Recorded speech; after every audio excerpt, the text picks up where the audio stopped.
श्री शिवाय नमस्तुभ्यम। स्वागत है आपका शिव पुराण श्री रुद्र संहिता तृतीय खंड 29वें अध्याय में। शिवजी द्वारा हिमालय से पार्वती को मांगना। ब्रह्मा जी बोले, हे महामुनि नारद, भगवान शिव के वहाँ से अंतर्ध्यान हो जाने के उपरांत देवी पार्वती भी अपनी सखियों के साथ प्रसन्नतापूर्वक अपने पिता के घर की ओर चल दी। उनके आने का शुभ समाचार सुनकर देवी मैना और हिमालय बहुत प्रसन्न हुए और तुरंत सिंहासन से उठकर देवी पार्वती से मिलने के लिए चल दिए। उनके सभी भाई भी उनकी जय जयकार करते हुए उनसे मिलने के लिए आगे चल दिए। देवी पार्वती अपने नगर के निकट पहुंची। वहां उन्होंने अपने माता पिता और भाइयों को नगर के मुख्य द्वार पर अपना इंतजार करते पाया। वह अत्यंत हर्ष से विभोर होकर उनका स्वागत करने के लिए खड़े थे। पार्वती ने हाथ जोड़कर उन्हें प्रणाम किया। हिमालय और मैना ने अपनी पुत्री को अनेकानेक आशीर्वाद देकर गले से लगा लिया। भाव विह्वल होकर उनकी आंखों से आंसू टपकने लगे। सभी उपस्थित लोगों ने उनकी मुक्ति हृदय से प्रशंसा की। वह कहने लगे कि पार्वती ने उनके कुल का उद्धार किया है और अपने मनोवांछित कार्य की सिद्धि की है। इस प्रकार सभी प्रसन्न थे और उनकी प्रशंसा करते हुए नहीं थक रहे थे। लोगों ने सुगंधित पुष्पों, चंदन एवं अन्य सामग्रियों से देवी पार्वती का पूजन किया। इस शुभ बेला में उन पर स्वर्ग से देवताओं ने भी पुष्प वर्षा की तथा उनकी स्तुति की।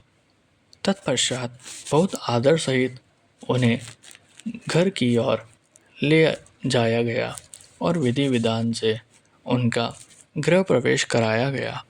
ब्राह्मणों, ऋषि मुनियों, देवताओं और प्रजाजनों ने उन्हें अनेकों शुभ व उत्तम आशीर्वाद प्रदान किए।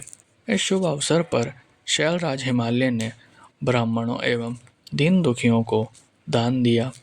उन्होंने ब्राह्मणों से मंगल पाठ भी कराया। उन्होंने पधारे हुए सभी ऋषि मुनियों, देवताओं और स्त्री पुरुषों का आदर सत्कार किया। तत्पश्चात हिमालय अपनी पत्नी मैना को साथ लेकर गंगा स्नान को चलने लगे।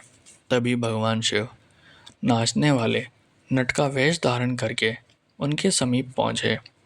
उनके बाएं हाथ में सींग और दाएं हाथ में डमरू था और पीठ पर कथरी रखी थी।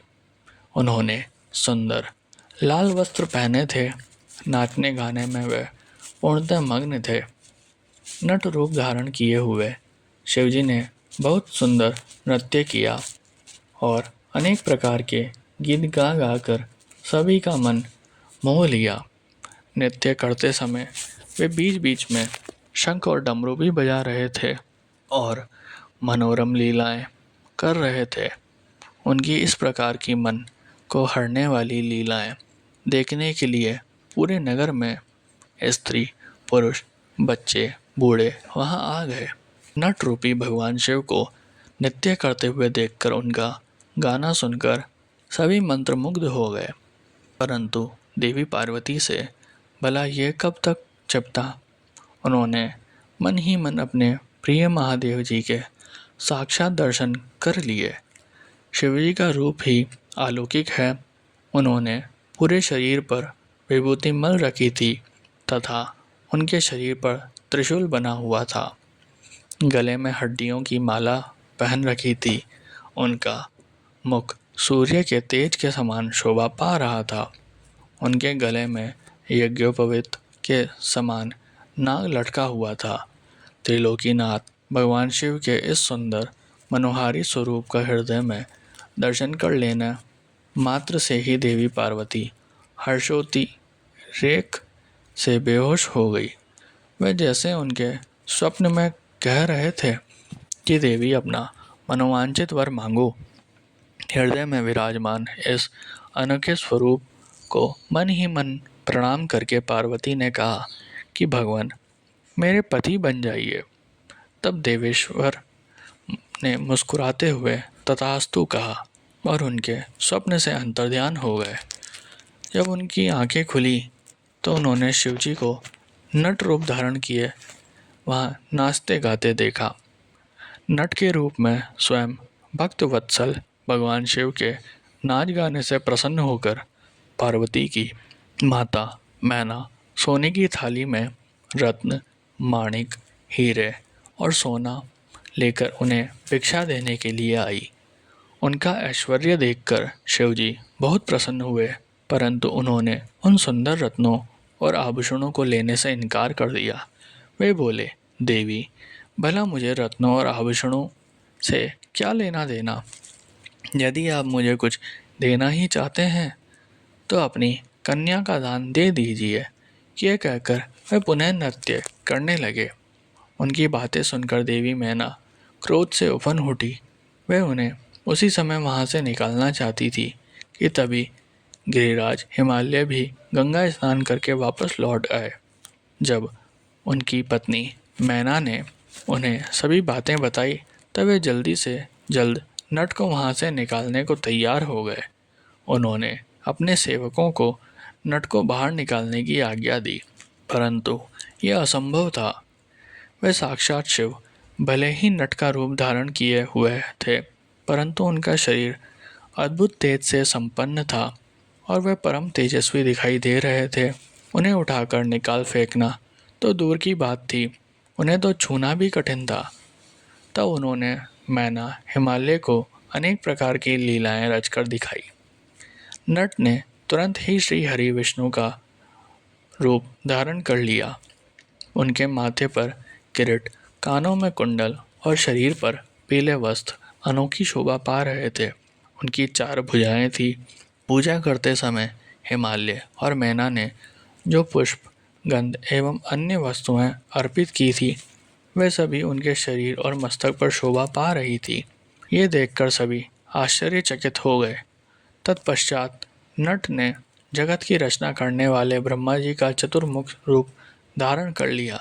उनका शरीर लाल रंग का था और वे वैदिक मंत्रों का उच्चारण कर रहे थे। उन सभी ने उस नट भक्त वत्सल भगवान शिव के उत्तम रूप को देखा।